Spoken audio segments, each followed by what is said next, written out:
एक बार की बात है, एक गांव में दो दोस्त हुआ करते थे। एक का नाम था राजेश और दूसरे का नाम था दिनेश। दोनों एक साथ खेती करा करते थे और काफी मेहनत करके अपने परिवार को पालते थे। एक दिन अचानक उस गांव में एक बहुत बड़ा व्यापारी आता है और लोग उसकी चकाचौंध देखकर बहुत प्रभावित होते हैं। पूरे गांव में उस व्यापारी की अमीरी की चर्चा होने लगती है। ऐसे ही राजेश और दिनेश भी आपस में बातें करते हुए कहते हैं, वाह, जिंदगी हो तो ऐसी। देखो उसके कितने ठाट बाट हैं। उसके आसपास हमेशा हजारों लोग हाथ जोड़ घूमते हैं और हमें देखो, रोज रोज की वही मेहनत और खाने के लिए कुछ 10-20 रुपए। अरे भाई राजेश, जिसके पास जितना है हमें उतने में ही खुश रहना चाहिए। भगवान ने कम से कम हमें रहने को छत दी है, खाने को 2 वक्त की रोटी दी है। अगर ज्यादा इच्छाएं रखोगे तो भगवान वह भी तुमसे छीन लेंगे। तू भी ना दिनेश, हमेशा बस ज्ञान बांटता रहता है। छोड़, मुझे क्या, मैं कौन सा अमीर होने वाला हूँ। वही जिंदगी है, वही फटे पुराने कपड़े। राजेश को उस व्यापारी की अमीरी देखकर बहुत जलन होती है और वह उसी के सपनों में खो जाता है। रात दिन वो बस अमीर होने का ख्वाब देखने लगता है। उसका मन काम में नहीं लगता। वह हमेशा सिर्फ अमीरी के सपने देखने लगता है। इसी कारण से उसकी खेती अच्छे से नहीं होती। वह दिन ब दिन बहुत गरीब होने लग जाता है। खाने के भी लाले पड़ने लगते हैं। राजेश की ऐसी हालत देखकर दिनेश राजेश को बोलता है, राजेश, ऐसा कब तक चलेगा? तुम दिन भर खुली आंखों से सपने देख रहे हो। तुम्हें मेहनत करनी चाहिए और अपने काम पर ध्यान देना चाहिए।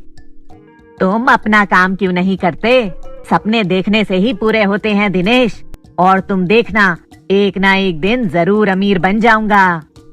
मैं तुम्हें चाहे कितना भी समझा लूं, तुम्हें अपनी ही करनी है। मैंने तुम्हें तुम्हारे भले के लिए ही कहा है, बाकी तुम्हारी मर्जी। राजेश को दिनेश की बातें बेफालतू की लगती हैं।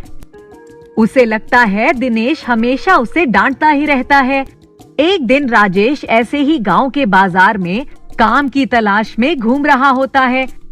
तभी उसे एक लॉटरी वाला दिखता है जो लॉटरी की टिकट बेच रहा होता है। आ जाइए, यहाँ आ जाइए। देखिए, आज का इनाम 1 करोड़। जो इस लॉटरी को जीतेगा वह एक ही दिन में करोड़पति बन जाएगा। अरे भाई, चिल्ला क्यों रहे हो? लॉटरी लगेगी भी या ऐसे ही सभी को उल्लू बना रहे हो? बिल्कुल लगेगी भाई, बिल्कुल लगेगी। गांव में जो नया व्यापारी आया है उसी ने इस लॉटरी को स्पॉन्सर किया है। अगर तुम्हें लॉटरी लग गई तो तुम एक ही दिन में माला माल हो जाओगे। राजेश लॉटरी की टिकट ले लेता है और मन ही मन करोड़पति बनने का ख्वाब देखने लगता है। अगले दिन शाम को लॉटरी के रिजल्ट आने होते हैं, इसलिए राजेश अपनी लॉटरी की टिकट लेकर उसी दुकान वाले के पास वापस जाता है। वह दुकान वाले से पूछता है, क्यों भाई, रिजल्ट आ गया? जरा मुझे नंबर तो बताना। 245132। राजेश अपनी लॉटरी के नंबर को ध्यान से देखता है। उसका नंबर रिजल्ट के नंबर से मैच कर जाता है। अरे वाह वाह, मैं अमीर हो गया, मैं करोड़पति बन गया। मुबारक हो भाई, तुम मालामाल हो गए, तुम करोड़पति बन गए।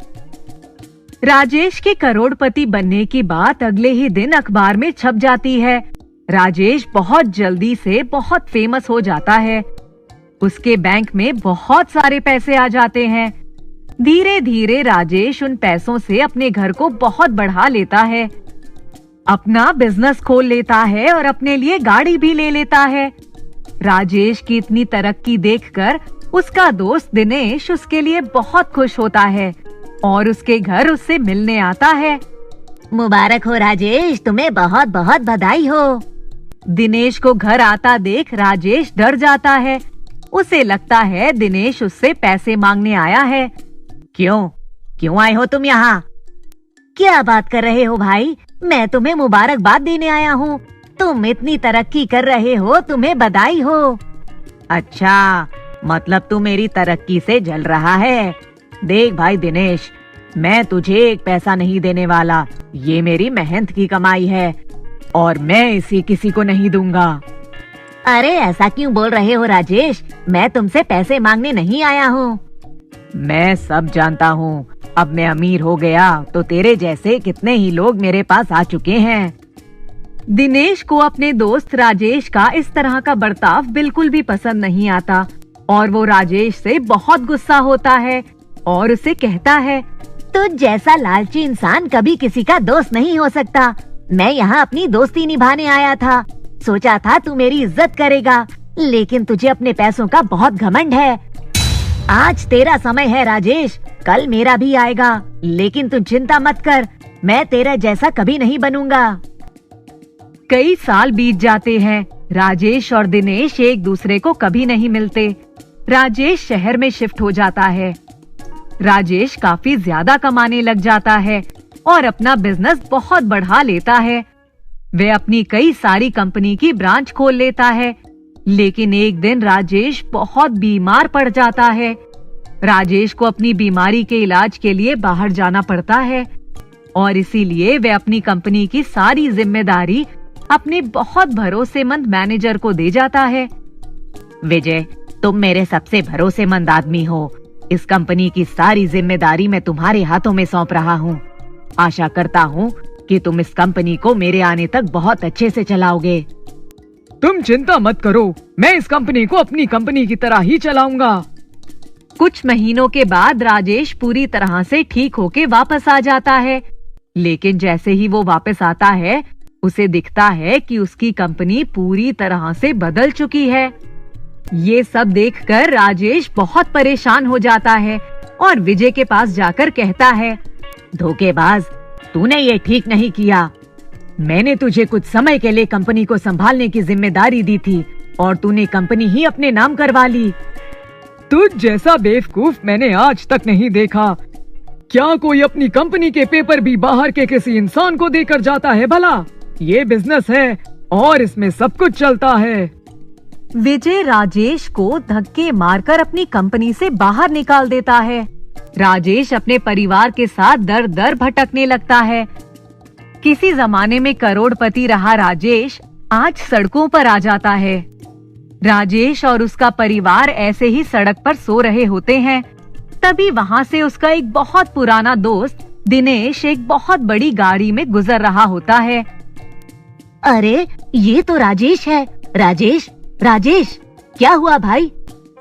ये तुम्हारी हालत कैसे हो गई? मेरे मैनेजर को मैंने कुछ महीनों के लिए अपनी कंपनी की जिम्मेदारी दी थी और उस धोखेबाज ने मुझसे मेरी कंपनी ही छीन ली। अब मेरे पास इस सड़क पर सोने के अलावा और कोई दूसरा ऑप्शन नहीं बचा। ये क्या कर लिया तूने? चल मेरे साथ, मेरे घर चल। बच्चों का भी बुरा हाल कर रखा है। ऐसे कोई रास्ते में सोता है भला? दिनेश अपने दोस्त राजेश को अपने घर ले जाता है। दिनेश का घर नहीं मानो कोई हवेली ही थी, बड़ी और शानदार। उसके आसपास घूमने वाले हजारों नौकर थे। उसके पास कई गाड़ियां भी थीं। दिनेश अपने दोस्त की बहुत खातिरदारी करता है। जब राजेश ये सब देखता है तो हैरान रह जाता है और वह दिनेश से पूछता है, दिनेश, तुमने तो बहुत तरक्की कर ली मेरे भाई। हाँ, मैंने बहुत मेहनत करी और आज मैं इस मुकाम पर पहुंचा हूँ कि मेरे नाम पर कई हजारों कंपनियां खुल चुकी हैं। मुझे माफ करना मेरे भाई, उस दिन मैंने जो तुम्हारे साथ किया वह बहुत गलत था। आज मुझे इस बात का पछतावा है। आज मुझे पता चल रहा है कि दोस्तों की क्या अहमियत होती है। मुझे पूरा माजरा बताओ, आखिर ये सब तुम्हारे साथ हुआ कैसे? राजेश दिनेश को सब बातें बताता है। दिनेश ये सुनकर बहुत गुस्सा होता है और कहता है, ऐसे कैसे कोई धोखा करके तुम्हारी प्रॉपर्टी ले सकता है? तुम चिंता मत करो मेरे भाई, मैं लाखों करोड़ों रुपए लगा दूंगा, लेकिन तुम्हें तुम्हारा हक जरूर दिलवाऊंगा।